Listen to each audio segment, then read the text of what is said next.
title of today's message is The Freedom to Destroy Oneself. And we're going to derive the principle out of Revelation 16, right out of the campaign of Armageddon, because what you're basically going to see is the earth dwellers get to the point where they've crossed the line so bad that there's no other solution for them, and they've lost their minds. They're actually fighting against God. This is crazy. You think, who in their right mind would ever think, I'm going to fight against God? Well, these do. And that's what the book of Revelation is saying, is that humanity is going to this insanity. It's starting now, and this is where it ends up trying to fight a war against God. Obviously, it loses. But what God is doing is allowing human freedom. The greatest gift He gave human beings is freedom, will, volition. To be made in His image means that you and I have the ability to choose. And that choice is a wonderful gift, but it is also our liability. What do you mean? Well, God has given us the freedom to hurt ourselves, to choose the broad path of destruction. And why is it called the broad path of destruction? Because it destroys. If you choose that path, believer or unbeliever, you will inevitably destroy your life. And we're watching that happen right in front of our very eyes. We're watching on a nationalistic level the destruction of America. We're watching it happen right in front of our very eyes, and it does bother me, as it should bother you, to watch our culture get lost. And why is that? Is God is responsible that freedom that I have given you, America, as a country, that freedom that's been a shining light on a hill, as Ronald Reagan said, that freedom can be turned to destroy you. Because the way our people in our culture see freedom, they don't see the freedom as biblical freedom. Biblical freedom is I'm free to obey and do what I'm supposed to do and live an abundant life. And that life means responsibility to certain morality, to certain practices. Our founding fathers put the foundation for our judicial system, for our government, based on biblical principles. They even said, if the Americans ever get away from this, we're done. When the biblical morals go out the door, we are done as a nation, and they're absolutely right. That's what effectively the universities and the colleges and the educational system has effectively done over the last 50 years. So has the politicians, so has the globalists, or what they have hurt our country. And it's now we're starting to see this. Well, what kinds of things? What has this freedom done to us? Now people see freedom as the freedom to do anything you want to do. The freedom to act any way you want. To marry anyone you want. To be whatever gender you want. For goodness sakes, Facebook has 57 genders. Unbelievable. How did that happen? I thought there was male and female. But when you let the gates flow open like that, then anything is up for grabs. And there'll be more, by the way. There'll just simply be more. Let me give you some examples to understand how precarious of a situation we are in as a country. For instance, there was a Muslim training camp in New Mexico found. A guy's training kids to be jihadis right here on our soil. He got busted. Kids are starving to death. Kids are emaciated. But this New Mexico compound was training jihadis on American soil. Where was the FBI? How come they didn't know this? Let me add a couple more things to this.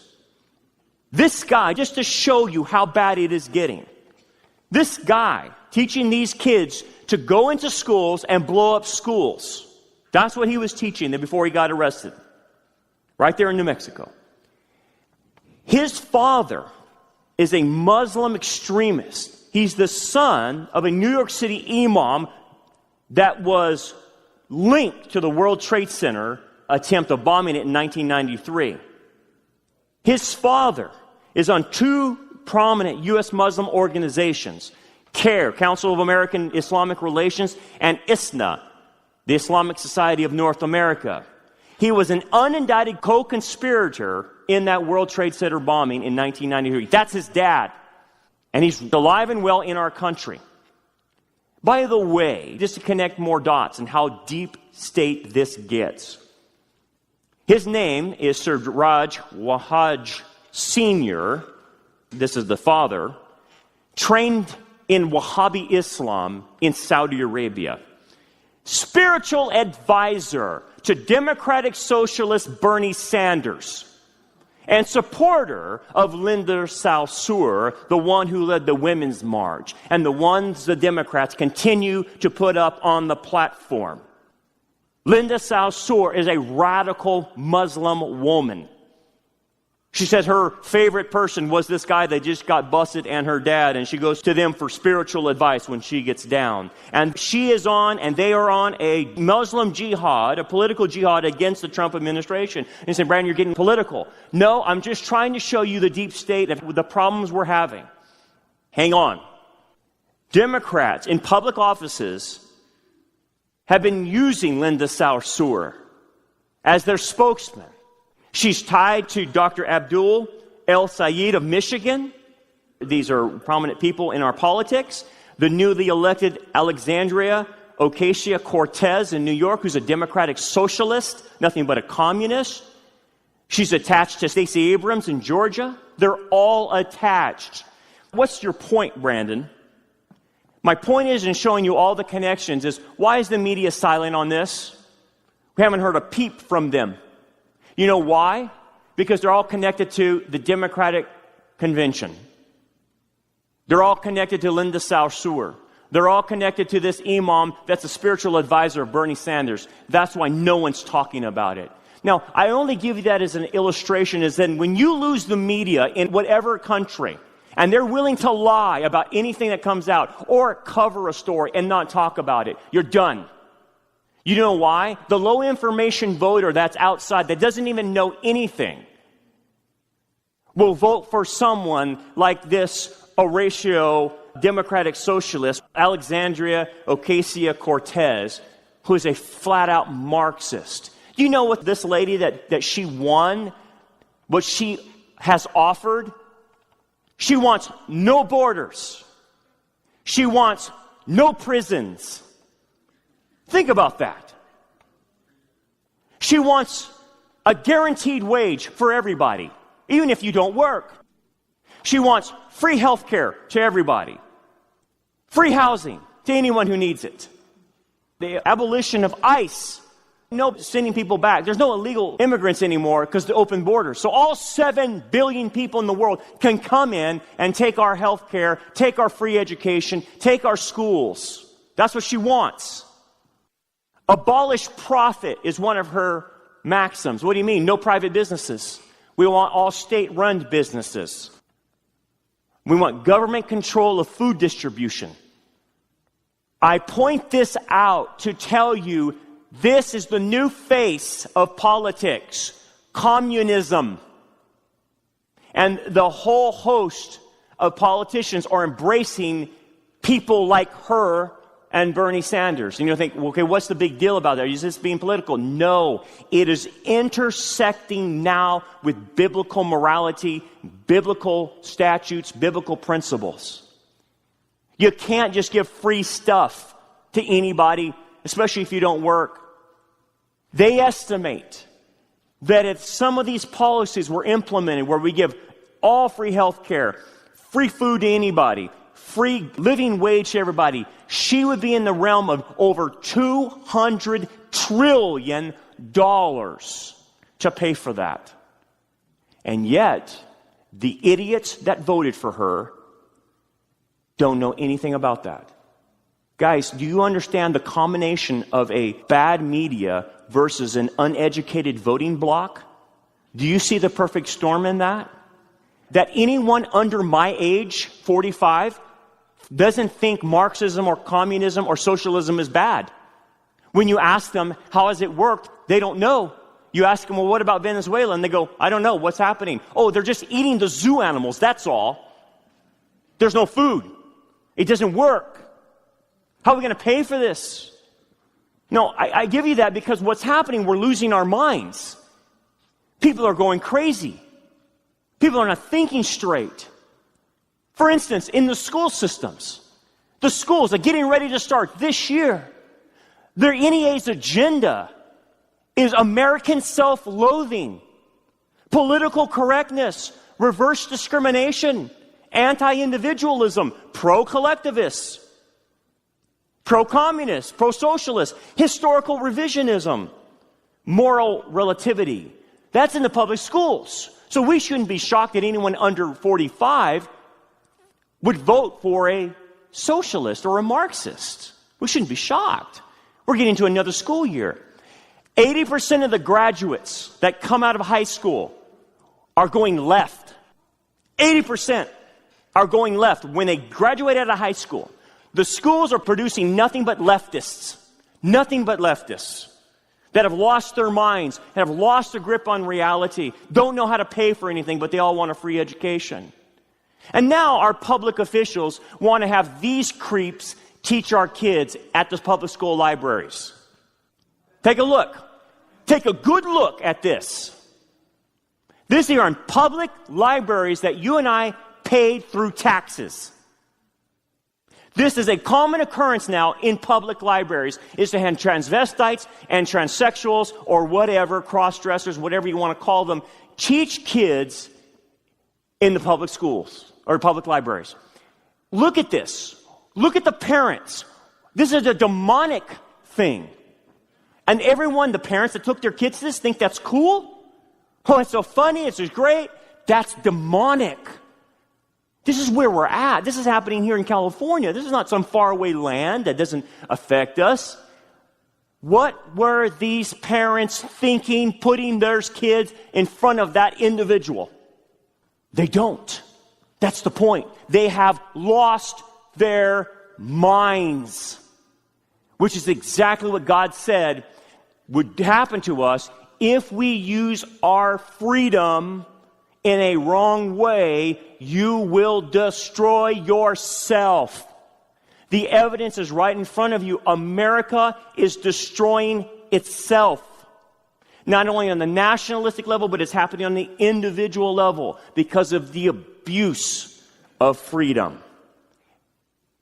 And it's like that old saying, I'll give you enough rope to hang yourself, America. I'll give you enough freedom, and eventually you will destroy yourself. Look, guys, you don't have to predict what's going to happen in America in prophecy. Why is it that we're not mentioned in prophecy? Why don't we even are a blip on the radar screen in prophecy? Because of that. We implode, it looks like. We crumble from the inside. We get enough Marxists and communists to hijack the whole system, we will economically destroy ourselves because we can't pay for it all. Imagine open borders where anybody in this world could say, I want to come to America because they give me free housing, free education, free food, and a living wage. How can you and I pay for that? But yet that's what's winning at the voting polls. You'll collapse economically. California's going to collapse. They're going to collapse. They're just going to run out of money. And after money, you end up like Venezuela. You can already see where we go. That's why we're not a blip on the radar screen. We would have to hook up with the one world government in order to survive. Makes perfect sense. But let's go down to the individual level before we get into the text. This principle is not only working nationally, it's working on individuals personally. You and I have freedom, an incredible gift from God. You have the freedom to decide what you're going to do with your life, how you're going to run it. If you're going to take the broad road of destruction or are you going to take the narrow road? You have these choices that lay in front of you. And everybody in here knows somebody in their family or friends that are destroying themselves right now, right? You know they're destroying themselves. They have taken that road. And they are currently, right now, as we sit here, destroying their lives. Why? How could you get to that point where you want to actually be destructive to yourself? What happens? Well, I'll talk about the process later on in the application, but what we want to get down is watch this principle as the campaign of Armageddon lets it unfold here in the book of Revelation, and we'll see that God is not willing that any should perish, obviously. He doesn't delight in the death of the wicked. You must understand that. But He will allow human freedom. And that is the crux of evil. That is the crux of where evil comes from. That is the crux of where sin comes from and how and why people destroy themselves. Let's take a look at the text. Let's go back a little bit, not do a review, but just kind of get a context and start in verse 13 so that kind of we understand where we're at here. And I saw 3 unclean spirits like frogs coming out of the mouth of the dragon, out of the mouth of the beast, and out of the mouth of the false prophet. And we talked about that last week. You can get last week's sermon if you want. For they are spirits of demons performing signs which go out to the kings of the earth and the whole world to gather them to the battle of the great day of God Almighty. And so the idea is the satanic trinity is using the demonic forces to call the kings of the earth to gather together for this battle. To what? To fight God. In essence, that's what they're trying to do. Now, the other motive is to wipe out the Jews, and we talked about that. But in essence, the reality is Satan is trying to prevent the second coming. He's actually trying to fight God with human forces. That's really, in essence, what's happening. I know it sounds crazy, but when you're in sin, you don't think you're going to lose. You think you can beat God. That's how crazy sin has made Satan. He thinks he can win. Because a lot of people will say, well, it's just not rational that Satan would even try to attempt this. I know. Have you ever talked to a crazy person in 3B at KMC? You ever try to talk to them? And they think they're Superman? They're in an alternative reality. So you got to keep thinking, these are not rational individuals, okay? They're irrational because of sin. Okay. And what did they do? Verse 16. And they gathered them together to the place called in Hebrew Armageddon. That's where the word comes from. Armageddon simply means Har Megiddon in Hebrew, which means the mountain of Megiddo. The mountain of Megiddo. Let me show you on a map where this is at in Israel. And so in Israel's map, you can see there's Nazareth and the Galilee section up there. This is called the Jezreel Valley. And Megiddo is this little outcropping right here in the Jezreel Valley. It overlooks, it's on the western side, and it overlooks the entire valley. And let me show you some other pictures of what this looks like. So on a map, you're looking right here, okay? Jezreel Valley, Jerusalem is right here, Petra is right here. These will be the 2 locations where the Antichrist will come and attack the Jews. The issue is the Jezreel Valley is not where any battle occurs. It is the staging area for the Antichrist and the armies of the world to attack the Jews. So this is just simply a staging area. But you can see it's very flat, and you can put a lot of armies there. Let me show you some other pictures. This is Megiddo. This is Tel Megiddo. If you go to Israel today, it'll take you to Tel Megiddo. This is right here where Solomon had his stables. This is where it overlooks the valley of Megiddo, or we call Armageddon. Show you some other pictures. There's the other side of the Tel there. And there's the Tel looking out, and you can see in the background, see how flat it is? This is why you could stage a lot of armies there, obviously. And this is a closer look, but in the Tel, that's a Canaanite altar right there. And then you can see Jezreel Valley a little bit more there, some more shots, and how flat it is. It's a lot of farmland right now growing, but eventually it'll be covered with the armies of the Antichrist. So that gives you a little flavor. Okay, the valley is about 14 by 20 miles wide. It is a phenomenal staging area, and it hasn't been without its fights. There's a history of fighting here in the Jezreel Valley. The first fight you can see in Judges, and you can read about this with Barak and Deborah, the judges of Israel, fought against the Canaanites. And then after that, Gideon fought there. Remember how Gideon had his soldiers whittled down to 300 by God? And then he fought the Midianites. He fought them in this location. And then Saul and Josiah both die in this area as well. To bring it into modern history, Napoleon actually fought there. Napoleon, this was I think in 1799, he fought the Ottoman Turks in this area. Napoleon said this is interesting. All the armies of the world could maneuver their forces on this vast plain. I don't know if he knew the Bible, but what he said was biblically correct. He's right. They will. One day they will. He said that in 1799. You move into World War I, and General Allenby also fought the Turks there, the Ottoman Empire, in 1918. And if you ever see the movie Lawrence of Arabia, it kind of portrays that. But General Allenby there, and he chose the site to fight there, the Ottoman Turks, because of the biblical and symbolic resonance of the area. That's what he said. And so he intentionally did that. I think I got some pictures of World War I think. And there's the planes right there. This is going back to 1918.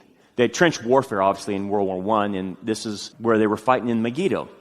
To bring it into a more modern era, Israel had 4 distinct battles there in Megiddo. There's 2 in 1948 when they got reestablished as a nation. These are the pictures of 1948. They fought 2 wars there, and you can see the pictures there. And then, obviously, in 1967, Israel fought the Six-Day War all throughout the Middle East, but a lot of it was there in Megiddo, and you can see some of the pictures there we have from 67. And then also in 1973, Israel fought the Yom Kippur War in the Valley of Megiddo as well, and along over other places in Israel. Look at the Israeli soldier buried, in his foxhole, so to speak, and he's reading the Tanakh. Isn't that amazing?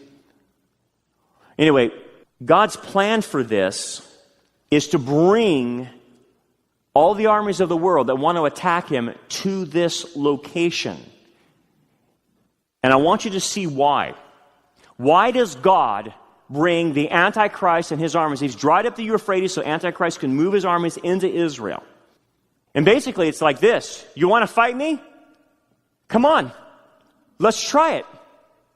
And so what you want to see is you'll see 2 passages I want to show you that explain why they do it, the motivations behind it, why God's bringing them to this location. The first one I want you to see is Joel chapter 3. Proclaim this among the nations. Prepare for war. Wake up the mighty men. Let all the men of war draw near. Let them come up. Beat your plowshares into swords and pruning hooks into spears. Now, the issue behind that before we move on is bring your best weapons. I dare you. You're trying to, think about this. How irrational it is for human beings to think they can make or forge any weapon that could work against God. You have to be out of your mind. But see, God is showing how insane they are. And notice this, more of the insanity. Let the weak say, I am strong. He's talking to all of humanity. Get yourself in an alternative reality to think that you're stronger than the God of the universe who created the universe. Get yourself there. Go ahead. I'll allow you. Have the freedom to go crazy, to think you're actually going to win. Assemble and come, all you nations, and gather together all around. Cause your mighty ones to go down there, O Lord. And then he does. He allows them. Notice, he's allowing the insanity. Now, they've crossed the line. Context is important. These people, these earth dwellers in the tribulation have crossed the line. They've taken the mark of the Antichrist. And once you take the mark of the Antichrist, there's no coming back after that, according to Revelation 14. There's no coming back. You take the mark, that's it. You're lost. That is the dividing line in the tribulation. So they're not coming back, so God's showing that. But God is showing you and I how insane they are. Now, he's going to show the motivations. I want you to turn to Psalm 2, and you can see this here. Why do the nations rage and the people plot a vain thing? The vain thing is to attack God. The kings of the earth set themselves, and the rulers take counsel together against who? Yahweh. And against his anointed. Who's the anointed? It's Jesus. They're specifically attacking the Father and the Son, the anointed. Saying, and here's the motivation, let us break their bonds in pieces and cast away their cords from us. Don't miss that one. God is showing you the motivation behind it. We want him out of here. We don't want his control over our lives. We don't want his morality. We don't want his principles. And we definitely don't want his laws. Is man's attempt to kick the Creator out of his creation. For man's attempt to have the Garden of Eden without the Creator. To have paradise without the Prince of Peace. How insane is that possibly? They don't want anything. Well, guys, we don't have to go any further than Look what they're doing in the school systems. Look what they're doing in politics. Look what they're doing to our American culture. Our American culture, you go in 1950, the senators and congressmen were saying, we base this thing on God's principles and morality. You'll have quotes like that in 1950. And in this short amount of time, we have kicked God out of the public square. It's not too hard to figure this out. We've already done it as a culture. For goodness sake, the millennials, only 4% of them are Christian out of 80 million. Disease or worse. The millennials' kids are worse statistically. Our culture's gone.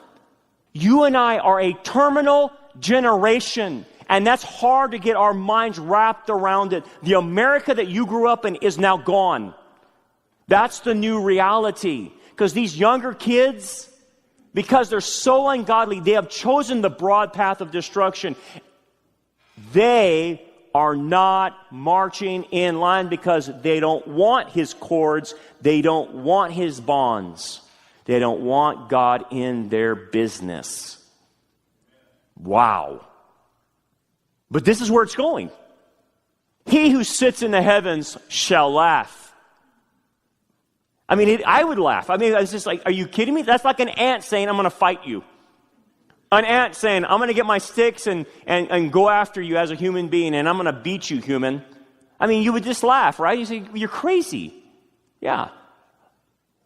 The Lord shall hold them in derision, or basically, they're in a state of being laughed at or mocked.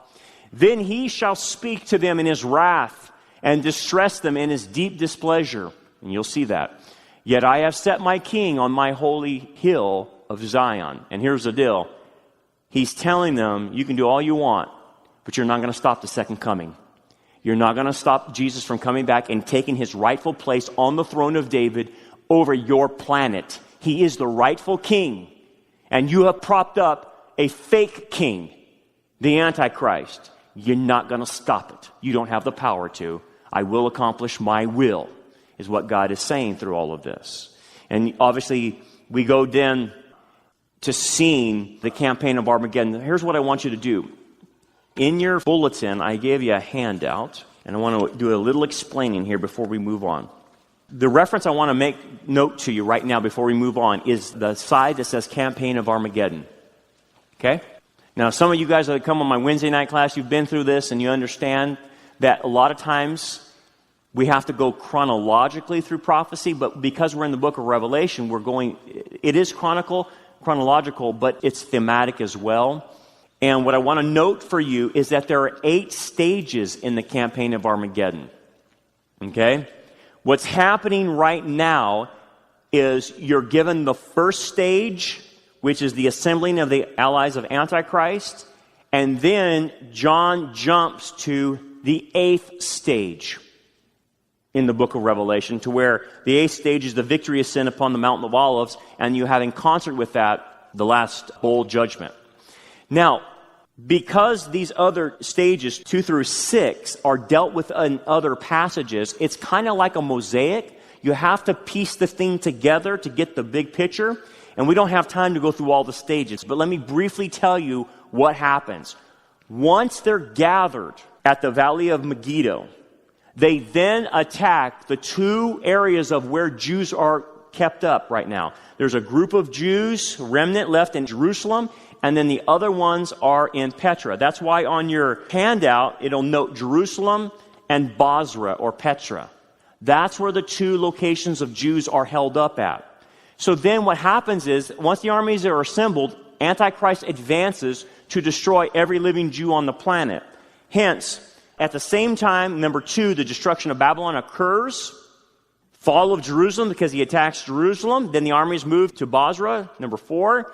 Then at that time, in the midst of being attacked, Israel has their national regeneration, and they all get saved. They all come to faith in Messiah, and that is important.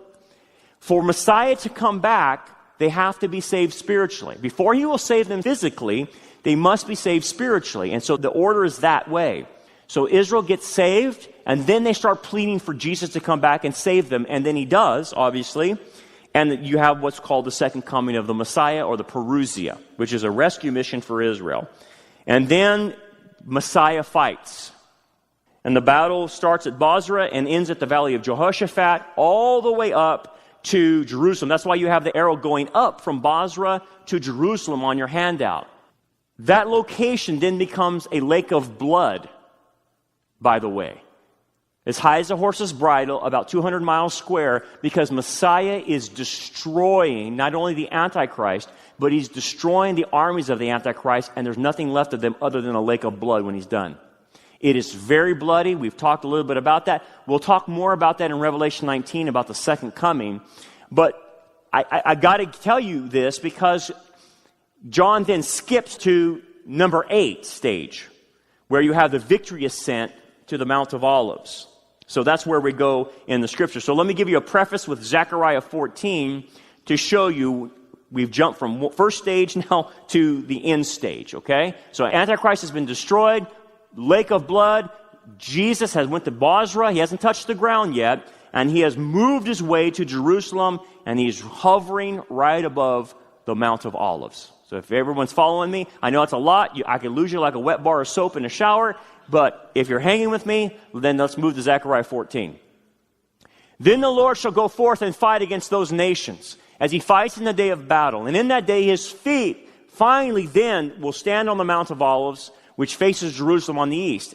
And the Mount of Olives shall be split in two from east to west, making a very large valley. Half of the mountain shall move toward the north, and half toward the south.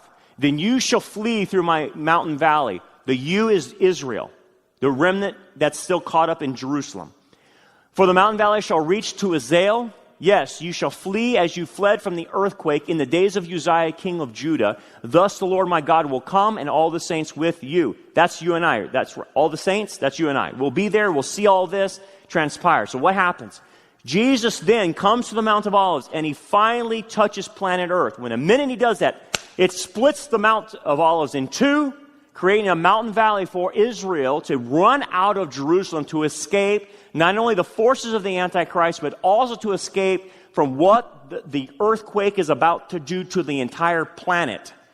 When he touches the ground, it sets off the last bowl judgment, and it creates the biggest earthquake ever known to man. It rocks the entire planet when Jesus touches ground again. Isn't that apropos? Our Creator has come back, and he is touching his creation from whence he left. And it creates the largest earthquake in history. Now, let's explain it. Now we move into stage 8 in Revelation. Verse 17. Then the seventh angel poured out his bowl into the air. And so we have angels executing these judgments, obviously. And then it goes back to the scripture. And a loud voice came out of the temple of heaven from the throne, saying, "It is done." Amen. Now this is at the end of the tribulation. And the Greek in there is what a lot of prophecy guys call a consummative perfect.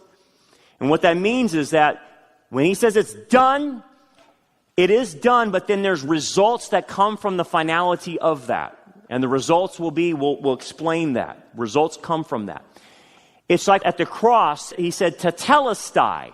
The debt has been paid. It is also in that kind of tense, a consummative perfect, which means the debt's been paid, but there's going to be results that come after that. It's just kind of the same concept, if you can follow that. Anyway, in verse 18, he says this, "And there were noises and thunderings and lightnings, and there was a great earthquake, such mighty and great earthquake as had not occurred since men were on earth. Now the great city," that's Jerusalem, "was divided into 3 parts, and the cities of the nation fell. And great Babylon was remembered before God, to give her the cup of the wine of the fierceness of her wrath." So I want you to note this. This great earthquake, such as never happened before, splits Jerusalem into 3 parts. That's why they need to escape, because if they're still there, they'll get destroyed. This will crush the rest of Antichrist's armies, obviously. And notice this, that the cities of the nations fell. There's 2 parts to this I want you to understand. The cities of the nations means that every city on planet Earth is destroyed by this earthquake. All of man's cities are completely destroyed. I want you to conceptualize that. Everything that man has ever built is gone. London, Tokyo, New York, LA, San Francisco, wiped clean by this earthquake. He has taken down every city of man. By the way, I want you to explore this on your own. There is a theme running through the Bible, and it is this. You'll see this a lot in the Old Testament. A tent dweller versus a city dweller. Abraham was a tent dweller versus his nephew Lot, who went into the city. The thematic issue between tent and city living is this. Tent dwellers, like Abraham, look for the heavenly city to come. They don't sink their roots into this earth because they know this is not their home. They're just simply pilgrims on their way through. City dwellers sink roots, build their own kingdoms, build their own lives on their own worldly pursuits, and become worldly. They are city dwellers. Hence, there's a metaphoric judgment in this. Not only will they literally come down, but metaphorically, everything that man has built in opposition to God comes down in that earthquake. And Babylon has been destroyed completely forever. Whatever came out of Babylon was all false religions. It is completely destroyed. And let me add one more thing. The Gentile dominion of Israel is now over at this point in time. Now, as a prophecy student, you might have heard the term, the times of the Gentiles. Don't get this confused with the fullness of the Gentiles. It's called the times of the Gentiles. It was predicted by Daniel that Israel, Jerusalem, would be under the foot of Gentile oppression by 4 empires. And that goes all the way back to 596 BC under Nebuchadnezzar when he took Israel and deported them. Israel has been under Gentile occupation even till this day, especially the Temple Mount. We're in the times of the Gentiles. It is Jesus who finishes this time, and is right here in this passage when he says it is done. The Gentile domination of Israel is over. But look what's happening right now. You got the UN in Israel's business. You got these people that I mentioned, these democratic socialists in America. Guess what their platform position is on Israel? Take a guess. They hate Israel. They want her out of the land. By the way, the new anti-Semitism is anti-Zionism. And you and I, because we're pro-Zionists, they think we're crazy. We're the haters. We're the racists. Get used to that one. But see, God is saying it's done, no more. Israel's now going to take their place on that land under the Messiah. In verse 20, it says, "Then every island fled away." No more islands, all gone. "And the mountains were not found." You're supposed to take that literally. What do you mean? Every mountain range that you possibly could think of on this planet is now decimated, gone, because of this earthquake. The Sierras, the Appalachians, the Himalayas, just go through all the mountain ranges on planet Earth, completely wiped out. Why? He's starting the renovation package. When Messiah comes back, he returns Earth back to its Edenic conditions. In Eden, they did not have the mountain ranges as we do today. The Earth's topography was very flat, not mountain ranges. The mountain ranges came from Noah's flood. That's a result of judgment. He returns back and returns it back to Eden. It's a reversal of the curse, a reversal of Noah's judgment. And the earth becomes as it used to be. And so that's why there's no mountain ranges. He's starting the process even with his foot touching the ground. Verse 21, "And great hail from heaven fell upon men, each hailstone about the weight of a talent." A weight of a talent is a little over 100 pounds. I want to show you this. This is hailstone that comes like out of, like Oklahoma or something like that, and they're major hailstorms when they have tornadoes and stuff. That's about 9 pounds right there, close to 9 pounds, 8.9 pounds. Look how size of it. That's 8.9. You want to see the destruction of 8.9 hail? That's what it does. If you're in a hailstorm in Oklahoma and you're having 9-pound hail balls come out of the sky, that's what it'll do to you. By the way, it kills livestock. Just 9 pounds. These are 100 pounds of hail. It totally decimates everything. This is concurrent with him touching the ground. Boom! It just lights it all up. Hail coming down, earthquakes happening at the same time. Everything is going crazy. And let me add one more thing to it. Matthew 24 remarks this. Immediately after the tribulation of those days, the sun will be darkened and the moon will not give its light. The stars will fall from heaven and the powers of the heaven will be shaken. There's a cosmic disturbance. There's the fifth blackout that happens. No more light. It all goes dark. The only light people will see is the Shekinah glory emanating from Jesus Christ. Joel adds to this. He says, the sun and the moon will grow dark. The stars will diminish their brightness. The Lord will also roar from Zion and utter his voice from Jerusalem. The heavens and the earth will shake, and the Lord will be a shelter for his people and the strength of the children of Israel. So you shall know that I am the Lord your God, dwelling in Zion, my holy mountain. Then Jerusalem shall be holy, and no aliens shall ever pass through her again. Okay. Major cataclysmic occurrences. It's really sometimes hard to get our minds around to this. And a lot of these occurrences killed these people, right? But Israel's protected. They're protected through all of this. The remnant of Israel is protected from the judgments. Just like in the days of Joshua, when the hail came down, it only hit the enemies. It didn't hit the Israelites. So God knows how to parse out believers versus unbelievers, and he makes these cataclysmic events happen to the unbelievers. And because he can supernaturally do that. Question. If you went through something like this, what would be your reaction to all of this? Oh, repent? I'm sorry. I'm on my knees. Please forgive me. I see your power out. When they see the Antichrist, he just dies at the breath of Jesus. Jesus says, you're done. It's just so anticlimactic. It's not even a fight. You're done. Done.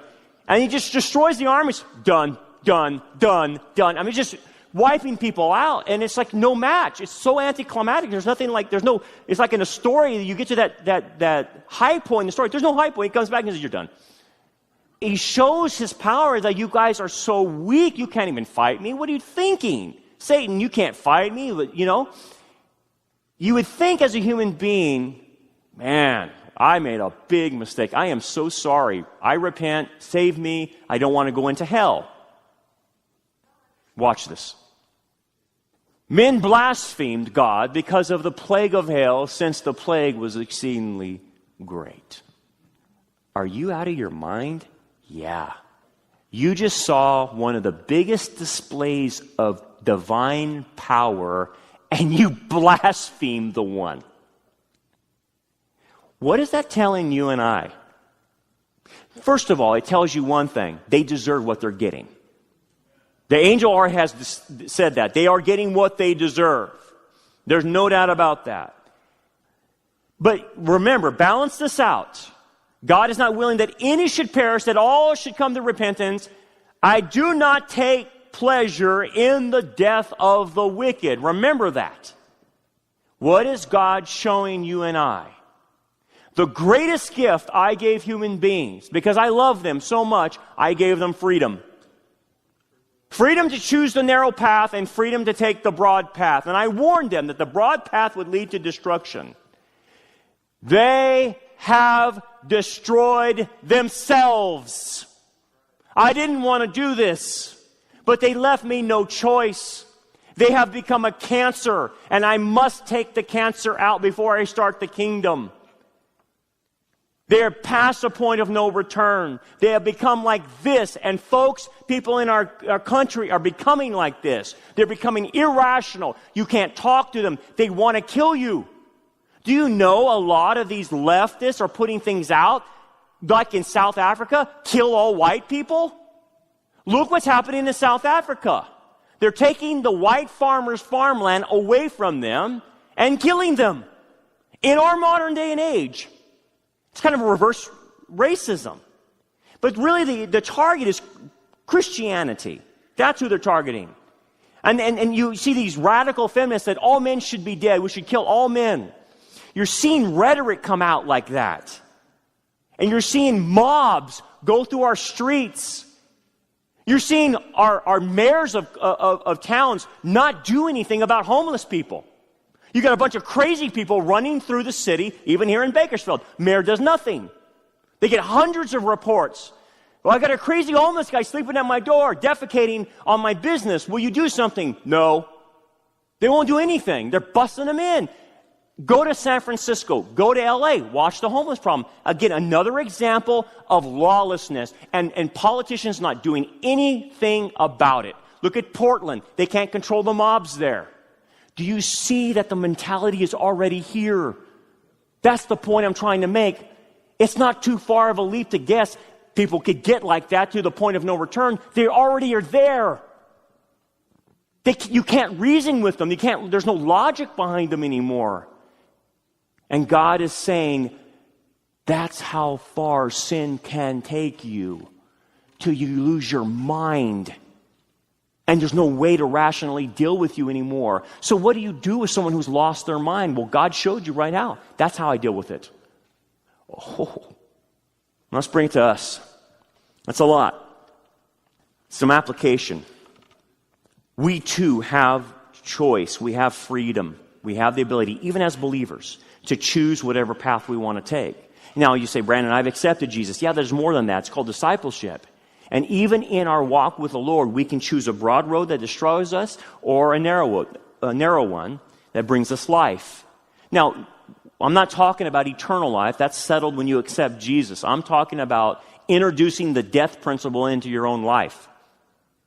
See, when you introduce the death principle into your own life, you will destroy yourself.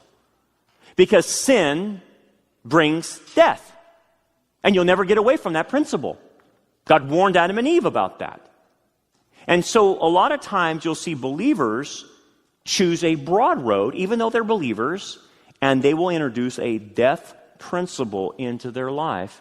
And you will sit there scratching your head saying, I don't understand what you're doing. You're destroying yourselves. I mean, think about this. We have the freedom to eat. But if you take the broad road on that, you'll overeat and destroy yourself. God says, I want you to marry. You have the freedom to marry whoever you want. But if you marry the wrong person, you can introduce death into your life. You have the freedom to get addicted. And a lot of people do, even though they know it's wrong. But you don't have the freedom to choose your consequences. See, that's the thing that America doesn't understand. You're free to do anything you want. You want to marry anyone you want? Go ahead. You want to have sex with anyone you want? Go ahead. But you won't have the freedom to choose the consequences. You won't have the choice of when you get AIDS from homosexual behavior, you won't have the choice of getting out of that. You will entrap yourself. That's what God's trying to point out. Don't choose the broad road because you entrap yourself and you won't like it. I'm trying to help you. You have the freedom to cheat on your spouse all you want, but you won't be able to choose the consequences of that. You have the freedom to make all the bad financial decisions you could possibly make, but you won't have the freedom to get out of that mess. See, freedom is a valuable gift. Valuable gift. Prized. But it can be used to destroy. Here's the question. Why is it that people knowingly choose to destroy themselves? What is that? I've wrestled with that a long time. I see it in counseling. I see it in just in general. Why would someone choose something that they know inevitably is going to destroy them? They know. They know that eating bad is eventually going to hurt them. They know that a certain addiction is going to eventually kill them. They know. Why would someone... Are they suicidal? Is it because they don't want to live anymore? Are they suicidal? It does sometimes end in suicide, by the way. Where does it start? How do you understand that? How do you get your arms around this? Anything you want to make sense of, go back to the Garden of Eden. Intuitively, we know that when we sin, we feel guilt. And all of us in here have done things in our lives that we're ashamed of, that we wish we never would have done. We wish, man, I blew it there, man. And we know it, but no one else knows it. We know we didn't behave right. We know we didn't do the right thing. And we start having this overwhelming sense of, you guessed it, guilt, shame. And the devil will just keep loading it on you, by the way. Oh, I can't believe you did that. You better not tell anybody because, wow, if they knew that, they'll really not like you. Wow, you're despicable. And you'll have that kind of thought going in your head. So here's, what did Adam and Eve do once they sinned? Run and hide in shame. They were in shame, right? God immediately went to them, a sacrifice for them in blood, obviously, and clothed them. But they were trying to hide their nakedness, as you recall. They were trying to hide their shame. Do you recall? It's all back to the Garden of Eden. Okay. If God had intervened to make them clothes to wear, which represented a blood sacrifice, to take away their shame and guilt, if they had not come to that salvation, what then would Adam and Eve had done at that point in time? Do you ever think about that? Well, you can see this in other passages like in Romans 1 and stuff. What ends up happening is this: the overwhelming sense of guilt. If you will not turn to God to take care of your shame and say, Daddy, fix this for me, and He says, I will, just you have to come to faith in my Messiah, in Jesus Christ's blood will take away your guilt and shame, and I can forgive you. If you will not do that, you will devise your own way of punishing yourself because you believe you deserve to be punished, and you're correct. But Jesus is saying, I can take your punishment. Just trust me. I'll take your punishment on the cross, and I can forgive you, and we can reestablish you. But if you decide to bypass Jesus, what inevitably happens to individuals, because they feel this overwhelming sense of guilt and shame for violating the commandments of God, is you will start punishing yourself. You will take matters into your own hands, and then you will start practicing destructive practices that ends up killing you later on. So when I see someone destroying themselves, they are actually saying, no, I'm so prideful, I don't want to have Jesus take my punishment.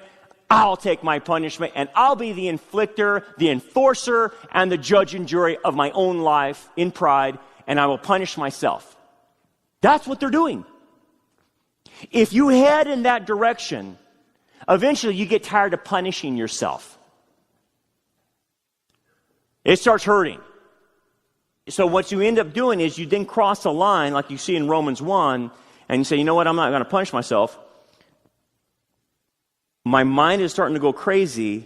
I'm actually going to flaunt what I'm doing, and I'm going to approve of others that do. And when you reach that progression, you end up crazy. Romans 1. You'll be given over to a darkened mind. You'll be given over to those things. And that's the worst thing you could possibly see is someone given over. Once they're given over, they go crazy. Hence, why would you and I pick something that destroys us? Because you're wanting to punish yourself. That's not a move you need to make. The consequences of our choices and what we have done will obviously play itself out, and that's enough right there. But when you take it upon yourself and saying, no, I'm not going to accept the punishment that Jesus took for me on that cross, and you don't believe in that, or you won't accept it into your own life that Jesus took your punishment, then obviously you will start punishing yourself. Classic. You know how you punish yourself? Let me give you a few ideas. Withdrawing, staying isolated, not having any interaction with any body of Christ, getting alone. That's a form of punishment because you're isolating. Getting into an addiction that you know, but you got to say, well, I got to escape the feeling of loneliness because I've withdrawn. And so you're punishing yourself by withdrawing. So I got to feel good about this. So I get into an alcoholic addiction, a drug addiction, a sex addiction, a pornography addiction. It doesn't matter. I've got to ease the pain because I'm punishing myself. Don't you understand? That's just one example. Ultimately, where this ends and where Satan would love it to be taken is that you end up killing yourself. That's where he would like this to end. And I can't tell you scores of Christians that say, that might not be a bad thing. I've done so much bad in my life, Brandon. I'm no account. I have no worth. No one likes me. I'd just be better off dead. You have bought a lie. You have bought a lie. And if you buy that one, you will destroy yourself. You will punish yourself. Hence, if you don't get this figured out, you will lead a life that is destructive to your own abundant life that God has given you. And God doesn't want to see that. No one wants to see that. But that's the explanation, not only on a global level, but on an individual level. And you will go crazy one day. And they won't be able to get you back. That's the nature of sin. You eventually go so far, you don't come back. That doesn't mean you're not saved. It's just that you will go into eternity in this damaged self.